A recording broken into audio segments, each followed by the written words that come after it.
불쌍한 이 예레미야 어쩌면 좋아요? 하나님은 예레미야에게 심판의 말씀을 전하라고 자꾸 등 떠밀어요. 백성들은 듣기 싫어서 예레미야를 비난하고 공격해요. 권력자들은 예레미야를 잡아 고문하고 감옥에 가둡니다. 근데 예레미야, 이 착한 예레미야 마음에 벼랑 끝에 서 있는 이스라엘 백성들의 운명을 생각하면 눈물이 앞을 가려요. 눈물이 마를 날이 없어서 아주 눈이 짓물러요. 어디 하나 기댈 데 없던 예레미야는 그 모진 시련과 역경을 어떻게 견뎌왔을까요? 사실 예레미야는 수줍음도 많고 아주 조용한 사람이었습니다. 그런 예레미야가 20살에 아주 신비한 경험을 하는데 예레미야에게 하나님이 나타나셔요. 내가 너를 모태에서 짓기도 전에 너를 선택하고 내가 태어나기도 전에 너를 거룩하게 구별해서 무민족에게 보낼 예언자로 세웠다. 소심한 예레미야가 당황합니다. 아닙니다, 하나님. 저는 말을 할 줄 모릅니다. 저는 아직 너무나 어립니다. 생각하는 게 어리고 행동하는 게 어립니다. 야, 어리다고 하지 말아라. 내가 늘 너와 함께하며 너를 보호해 주마. 그러시면서 하나님이 손을 예레미야 입에 대시며 이렇게 이야기해요. 내가 내 말을 내 입에 맡긴다. 신비한 경험이었어요. 예레미야에게는 아주 지울 수 없는 경험이었어요. 근데 이게 예레미야의 불행의 시작이에요. 하나님이 예레미야 입에 맡기신 말씀이 위로하고 격려하고 병든 자 낫게 하고 기적을 일으키는 거면 얼마나 좋겠어요. 아니에요. 하나님은 이미 자신을 배신한 이스라엘을 바벨론 제국을 통해서 멸망시키기로 작정하셨어요. 그래서 백성들 앞에서 하나님의 심판을 외치라는, 이스라엘 백성들아, 하나님 앞에서 그렇게 큰 죄를 짓고도 무사할 줄 아느냐? 하나님께서 크나큰 벌을 내리신다. 이제 바벨론 제국이 쳐들어와서 예루살렘은 멸망할 것이고 예루살렘 성전은 다 파괴될 것이다. 너희와 너희 자녀들은 다 바벨론의 포로로 잡혀갈 거다. 그러나 이스라엘 백성들은 콧방귀도 끼지 않고 오히려 예레미야에 대해 욕하고 저주하죠. 하루는 예레미야가 토기장이에게서 항아리를 하나 사서 깡깡 메고 예루살렘 성문 입구에 가요. 거기 제사장들과 백성들이 보는 앞에서 그 항아리를 들어서 바닥에 꽉 맺혀요. 푹 쨍그라 항아리가 막 산산조각이 납니다. 여러분들 다 보셨죠? 이게 하나님 뜻입니다. 여러분들이 당장 죄를 뉘우치지 않는다면 하나님께서도 이 나라를 이 항아리처럼 산산조각 내버릴 것입니다. 그래도 하나님께 돌아오는 사람이 없어요. 예레미야를 오히려 죽이려 합니다. 또 어떤 날은 예레미야가 소에 이렇게 짊어지게 만드는 멍에 있잖아요. 멍에 이렇게 그 멍에를 어깨에 메고 나가서 외칩니다. 내가 전하는 하나님의 경고를 제발 새겨 들으시오. 그렇지 않으면 바벨론 느부갓네살 왕이 여러분들 다 이렇게 멍에를 짊어지고 포로로 잡아갈 거예요. 백성이 예레미야 선지자에게 야유를 퍼붓고 돌을 던지죠. 바로 그때 하나냐라고 하는 또 다른 이스라엘 선지자가 나타나서 예레미야에게 다가오더니 예레미야 목에 있던 나무 멍에를 빼앗아서 두 종각 나도록 꺾어버리면서 하나냐가 이렇게 얘기해요. 하나님이 나에게 이렇게 말씀하셨습니다. 나 주가 말한다. 내가 2년 안에 바벨론 왕 느부갓네살의 멍에를 모든 민족 목에서 벗겨서 이와 같이 꺾어버리겠다. 그러자 이 말을 들은 백성들이 하나냐 선지자에게 환호를 합니다. 와! 졸지에 예레미야 선지자는 죽여버리고 싶은 매국노 선지자가 됐고 하나냐 선지자는 백성들의 환호성을 받는 민족적 선지자가 되어버렸습니다. 힘과 권력이 있는 사람들은 자신들의 허물과 죄를 지적하는 예레미야가 꼴도 보기 싫었고, 백성들은 이스라엘 멸망을 얘기하는 예레미야가 매국노 같아 보였고, 그래서 예레미야를 감옥에 가두고 때리고 모진 고문을 합니다. 어떻게 예레미야는 이 모진 고난을 견뎌왔을까? 너무 힘든 예레미야는 오늘 말씀에서 하나님께 이렇게 불평합니다. 주님께서 나를 속이셨으므로 내가 주님께 속았습니다. 주님께서는 나보다 더 강하셔서 나를 이기셨으므로 막 떠미는 거죠. 등 떠미시죠. 내가 조롱거리가 되니 사람들이 날마다 나를 조롱합니다. 무슨 말인가요? 하나님이 선지자로 부를 때 난 못한다고 그랬잖아요. 말도 서투르고 행동이나 생각이 어리석다고 못한다고 했잖아요. 그랬더니 하나님께 두려워하지 말라고, 내가 너와 함께 하겠다고 강하게 말씀하셔서 순종했는데 그때 속았다는 거예요. 내가 매 맞고 조롱당하고 목에 차고 쓰고 감옥에 갇히고 말았는데 이게 하나님이 지켜주시는 거냐고, 하나님도 완전히 속았다는 거예요. 예레미야는 하나님이 전하는 말씀 때문에 존경받게 된 게 아니에요. 반대로 날마다 치욕과 모욕거리가 되고 말았어요. 너무 힘들어서 예레미야가 결심합니다.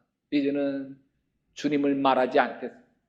다시는 주님의 이름으로 외치지 않겠습니다. 예레미야가 이렇게 하나님께 불평하는 게 첫 번째가 아니에요. 성경을 쭉 읽어보면 벌써 이게 5번째 불평. 맨 처음 하나님께 불평했던 것이 예레미야서 12장 불평이에요.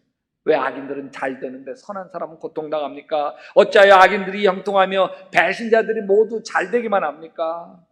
악한 자들은 뻔뻔하게 하나님이 우리 안 보니까 우리 멋대로 하자 하는데도 왜 하나님이 가만히 계십니까? 예레미야는 지금 고통당하는 게 너무 힘들어서 이런 마음까지 쏟아졌습니다. 어머니, 왜 나를 낳으셨습니까? 어머니 원통합니다. 왜 나를 낳으셨습니까? 온 세상이 다 나에게 시비를 걸어오고 싸움을 걸어옵니다.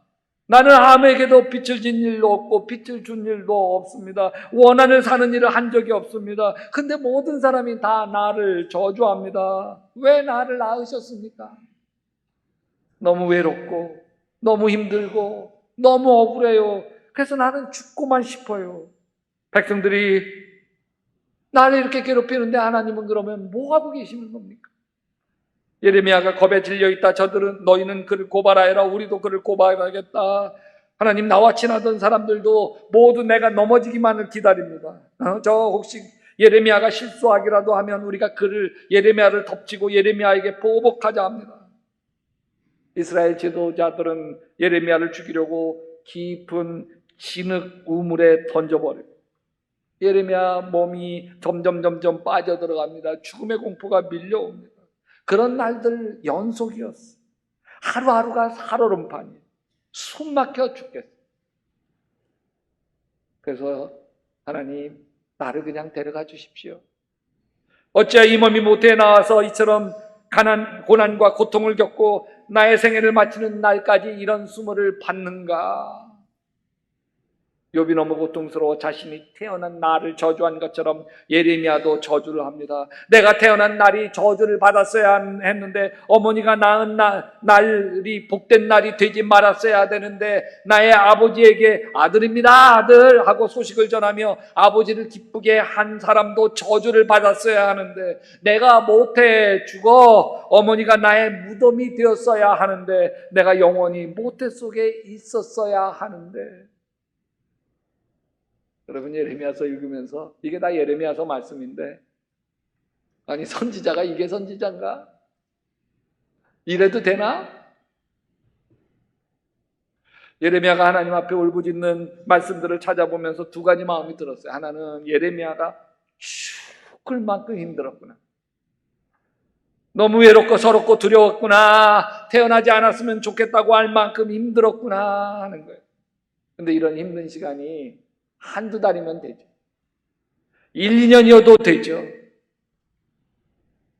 10년, 20년도 아니에요. 40년 동안. 40년 동안. 근데 그 40년을 어떻게 이 힘든 것들을 견뎌왔을까? 예레미야는 하나님께 통하면서 풀었구나. 하나님, 나 선지자 안 해요. 나 하나님 말씀 포기할래. 나 이제 절대 안 해요. 하나님께 땡깡 쓰기도 하고, 하나님 왜 저 악한 인간들을 가만두십니까? 나 하나님 앞에 신실하게 살아온 거 아시지 않습니까? 근데 왜 저 악한 인간들이 나를 죽이려고 혈안되어 있는데 왜 하나님 가만히 계십니까? 불평하기도 하고, 하나님 나 죽여주십시오. 나 이제 됐습니다. 나 데려가 달라고. 엘리야처럼 예레미야도 자기의 서러운 처지를 쏟아내며 하나님 앞에 투정하는, 그걸 통해서 그 힘든 시간을 예레미야가 견뎌온 40년. 지금 예레미야 심정이 이해가 되는 사람이 있습니까?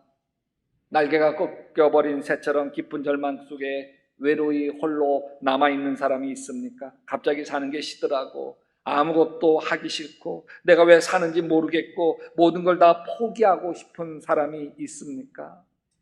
이때 가장 필요한 것은 조용히 내 마음을 들여다보는 것. 마음이 무너져 버리면 진짜 다 끝나버리는 것이기 때문에. 참 어렵게 들어간 직장, 연봉도 좋고 남들이 다 부러워하는 직장을 다니던 사람이 어느 날 갑자기 사표를 던져요. 가족들이 펄쩍 뛰죠.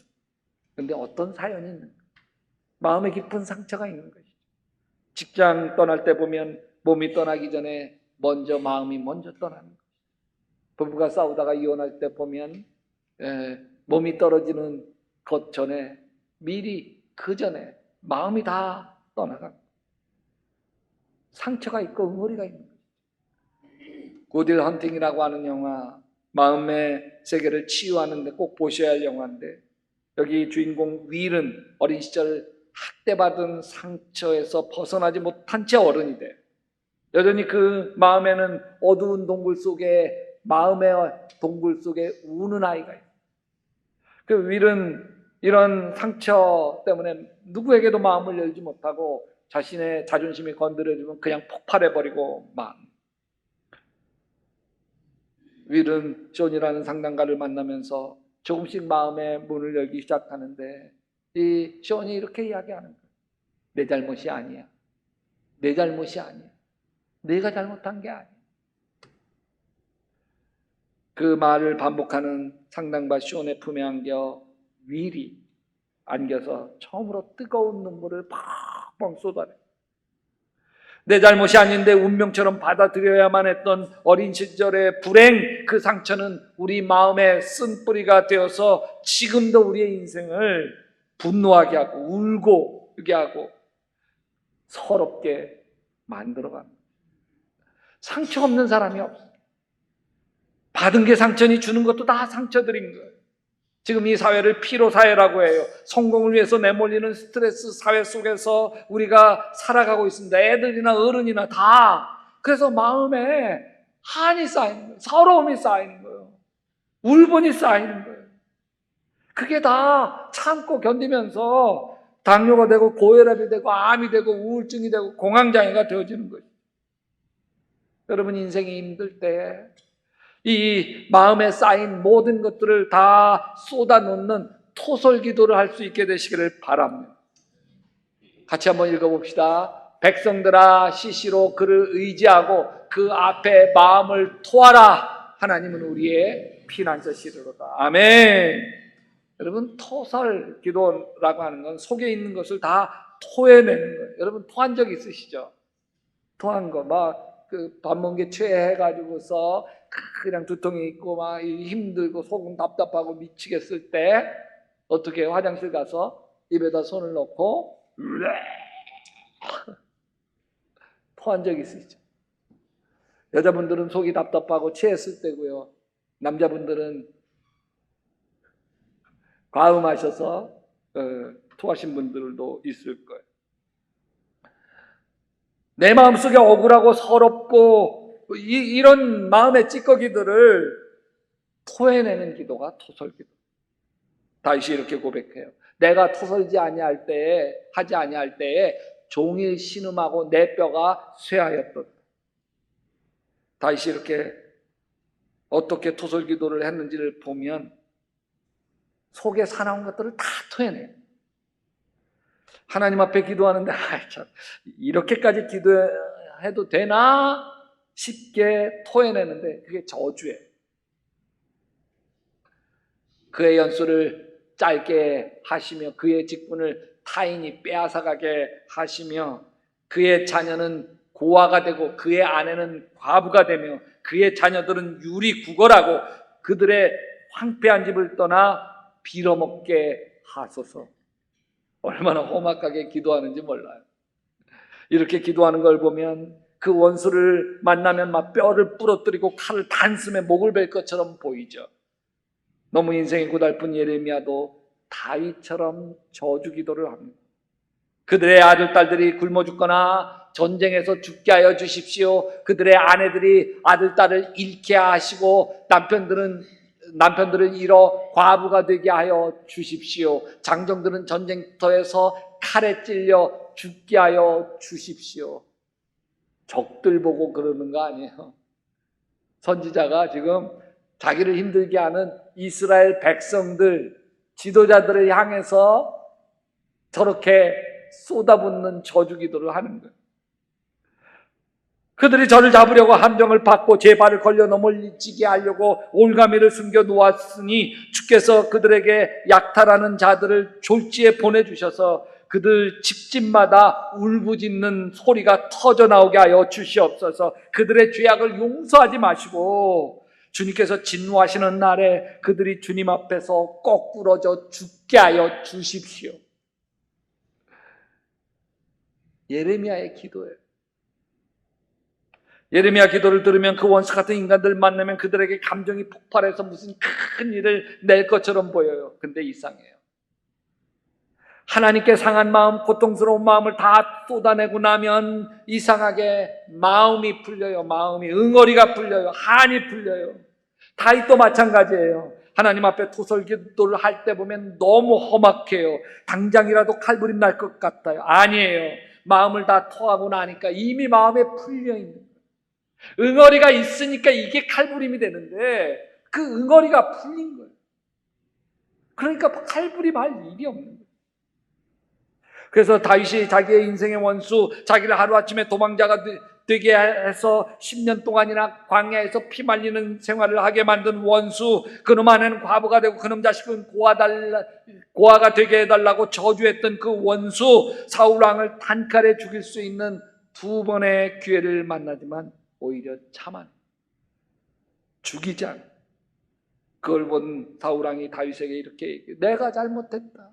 나의 아들 다윗아 돌아오너라. 내가 오늘 나의 생명을 귀중하게 여겨 주었으니 내가 다시는 너에게 해를 끼치지 않겠다. 정말 내가 어리석은 일을 하여 아주 큰 잘못을 저질렀다.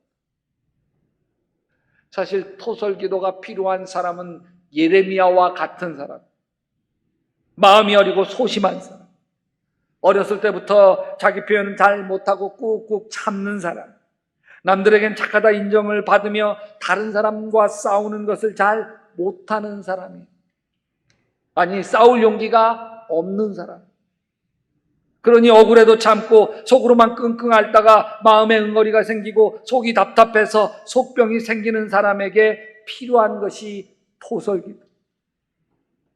여러분 생각해 보세요. 나를 힘들게 한 사람에게 왜 나에게 그랬냐고, 내가 그렇게 당신에게 쉽게 보이냐고 속에 있던 말을 꺼내놓으면 관계가 사나워지죠. 더 힘들어져요. 그렇다고 혼자 끙끙 앓으면서 참아내면 그게 우울증이 되고 공황장애가 되고 당뇨가 되고 암이 돼요. 그래서 제3의 길, 하나님께 쏟아내는 하나님께 쏟아내면 하나님 무엇이든지 다 들어주시고 불쌍히 여겨주시며 치료해 주시는 분이죠. 아멘. 토설기도 어떻게 하느냐. 남편에게 속상한 일이 있을 때 친구에게 전화를 걸어가지고 이러고 저러고 하고 다 친구에게 고주할 매지할 다 털어놓고 나면 좀 마음이 풀리는 것처럼 하나님께 그렇게 하는 거예요. 하나님. 이게 토설기도예요. 여러분 이렇게 기도로 쏟아 놓았는데 그렇게 자꾸 쏟아 놓다 보니까 어느새 이제 더 이상 토설기도 그런 게 나오지 않는다면 마음의 응어리가 풀린 거죠. 여러분 어떤 분하고 같이 예전에 속회를 하거나 뭐 그러면 무슨 얘기를 하다가 돌아오면 시어머니고, 또 무슨 얘기를 하다가 돌아오면 또 시어머니고,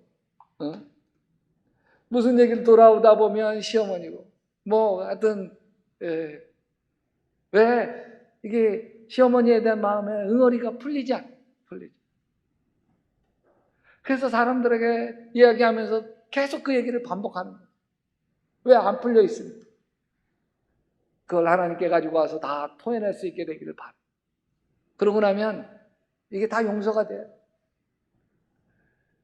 여러분, 사실 이 토설 기도는 마음의 주인을 바꾸는 기도. 한번 같이 읽어봅시다. 토설 기도는 마음의 주인을 바꾸는 기도입니다. 내 마음에 상처가 응어리져 있을 때에 내가 나의 주인이에요. 미움과 원망이 내 주인이에요. 내 문제가 내 인생의 주인이에요. 그 문제가 열등감이 내 인생을 이끌어가요. 왜? 이것들이 다 내 인생의 주인이기 때문에 그래요. 응어리와 한이 있다가 그냥 확 혈기로 폭발할 때 보면 이게 내 주인이에요. 주인. 예수가 주인이 아니라 토설 기도를 하면서 이것을 다 쏟아내면 내 안에 쓴뿌리가 뽑히게 되고 내 안에 억울한 영, 미움과 원망, 분노의 영이 빠져나가고 나면 그때서 비로소 내 마음에 계신 예수님이 내 마음을 차지하십니다. 내 마음의 주인이 되십니다.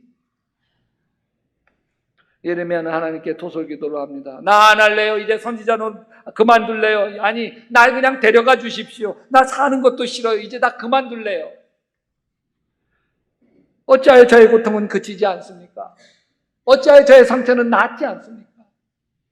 주님께서는 흐르다가도 마르다가도 흐르는 여름철의 시냇물처럼, 가뭄날의 시냇물처럼 도무지 믿을 수 없는 분이 되어서. 근데 기도가 이상해요. 분명히 예레미야가 속상해서 기도하고 화가 나서 기도하고 불평하며 기도해요. 그런데 기도가 기도하는 사람을 위로해요. 기도가 기도하는 사람을 풀어줘요. 아멘. 기도가 기도하는 사람을 변화시켜 줍니다. 아멘. 여러분, 예레미야가 이렇게 기도했었죠. 이제는 주님을 말하지 않겠다. 다시는 주님의 이름으로 외치지 않겠다. 그렇게 다짐했었죠. 근데 이렇게 결심해보지만 그때마다 주님의 말씀이 나의 심장 속에 불처럼 타올라서 뼛속까지 타들어가니 나는 견디지 못해 그만 항복하고 맙니다. 항복. 그러나 주님께서는 내 옆에 계시는 힘센 용사예요. 이렇게 주님께 다 토하고 나니까 예레미야가 용기를 얻는 거예요. 그러나 주님은 내 옆에 계시는 힘센 용사입니다. 그러므로 나를 박해하는 사람들이 힘도 쓰지 못하고 쓰러질 것입니다. 결국 하나님께 다 토해내는 기도를 한 예레미야는 다윗처럼 마음이 회복되어집니다. 같이 읽어봅시다. 천만인이 나를 애워싸 진친다 하여도 나는 두려워하지 아니하리다. 아멘. 내 인생의 질병이 몰려와서 진친다 하여도 나는 두려워하지 아니하리로다. 아멘. 내 인생에 가난이 몰려와 진친다 할지라도 두려워하지 아니하리로다. 아멘. 내 인생에 갈등과 시련이 진을 친다 할지라도 나는 두려워하지 아니하리로다. 왜요? 하나님이 내 옆에 계시는 힘센 용사이시기 때문입니다.